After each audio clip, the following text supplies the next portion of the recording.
Hey everybody, Allie Duzette here, and my kids are in the background, and I have a bunch of laundry to fold, but I thought I'd fold it with you guys. So hopefully, hey guys, you need to be quiet. Sorry. So, anyways, I wanted to talk about words of the year because this is like a hot trend that's been happening for like a long time.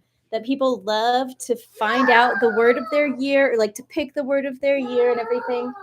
So, about this time last year, in the beginning of 2021, I offered a session called the 2021 Word of the Year session. And it was, it was awesome, I think. I thought it was pretty awesome. And I had a lot of interest in it, and lots of people ordered. And so it actually slammed me, and I couldn't do anything for 3 months except do Word of the Year sessions, if you can believe it. And I was like, what have I done? But here we are, and it's a new year, and people have been asking about it again. So yeah, I think we're gonna do it again, and this time, I'm enlisting my Intuition Accelerator students, which is like my big program. The people that take my big program to do the kind of work that I do. So that's good. We've already had a few of those sessions done this year, and it's been really fun. I had one of my students tune in to the people that booked, and she said she was afraid that she wouldn't know what their word was, but as soon as she tuned in, she just knew what it was and wrote down this beautiful message. So the word of the year comes with a little message as well. And I want to tell you quick about some that happened this year. Hey, honey, what's up? Can I eat these scrambled eggs? You can. Please eat them right up. So anyway, so we had a lot of really good words of the year, a lot of pretty weird ones. One that was recently brought to my attention was sand, and it meant like, sand like the item, but also sand like the verb, like the noun and the verb. And so it was kind of a message to kind of go with the flow like sand, but at the same time, to realize this was a year where she might be a little bit sanded, like polished and smoothened out, and have some rough edges removed, even though that's not really that fun, right? Now, the two words that really stuck out to me out of like dozens or hundreds of these sessions, there were only two words that were really that made me super nervous, and one of those words was struggle, and one of those words was agony. And when I tuned into those two people, that was just the word that I heard, and it was like, her word is struggle, her word is agony. And I thought, oh no, like, how can I give these words to these people? Like, these are terrible words, but I felt like it was the right thing to do. And sure enough, they both had terrible years in their own way, or like, they've had some struggles and some agony in that. But I think it was good to kind of realize that what they were going through was part of the divine path for them, and so anyway, overall, it was really good. We had a lot of really interesting words. Like, I had one that was asteriskless. That was her word, was asteriskless. I'm gonna look it up really fast in my email. Asteriskless. Here it is, and she just updated me on this recently. And so I'll read it. I'll read the session. Part of it.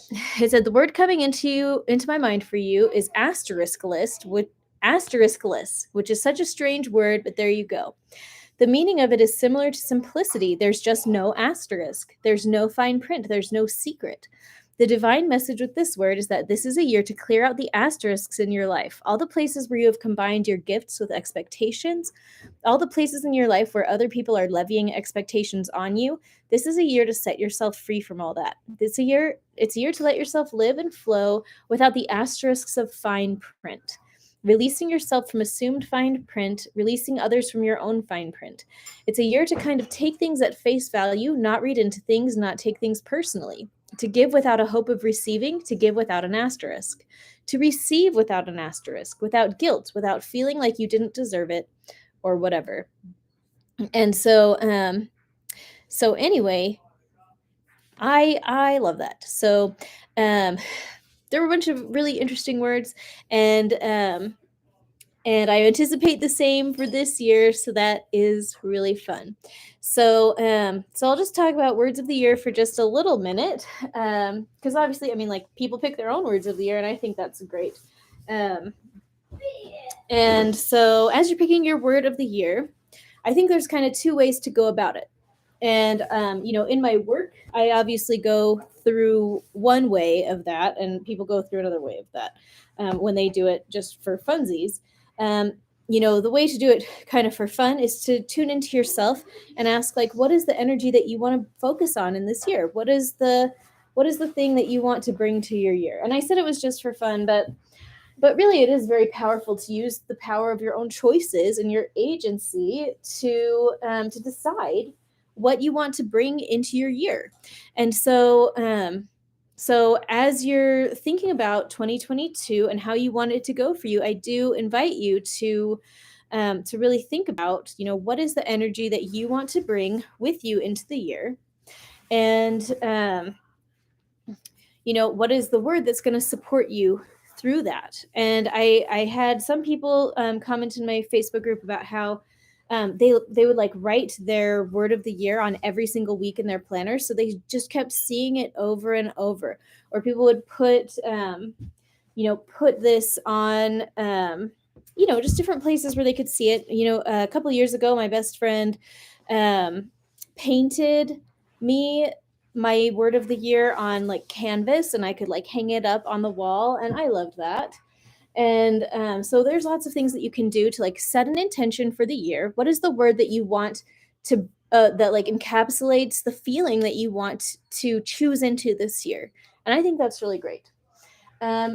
So what we do in these sessions is a little bit different, because what we are doing is tuning into the person's energy and just asking, like, what is the word that they need for the year? Does this make sense? Like the message that they need for the year versus, so do you see like the stuff that we're doing on Pinterest or whatever, where we're like picking the word, I want my year to be like intuitive or like fun. We pick the word of the energy we want to bring to the year. That's one thing. And then the other thing, like what I've been doing in my work, is just saying, like, but what do we need? Like, what is the message that we need to know for the year? So that's just another side of the coin. I invite you to think about that as well as you are considering, your word of the year. And we're just in that beautiful time of year where everybody's kind of thinking about their goals and what they want to change in their life. And I mean, geez, New Year's is my favorite holiday. I love it. I just love setting new goals and like new beginnings, starting fresh, and like thinking of all the good things that we're going to change and do better. I think it's so great. And so I hope you like it too. And I do hope that you spend some time in this, the next couple of weeks, really thinking about, what do you want to bring into this year, but also what is the divine message for you for the year? Because we all have them. Guess what? The divine is always trying to communicate with us, and we get to choose to listen, right? You get to choose to turn on your listening ears and pay attention and ask the questions, and you can do that. So I really urge you to do that. Listen, ask questions, and I don't know, be happy, because life is so much better than we even realize. So I hope you have a beautiful day. Thanks for being here. Adios.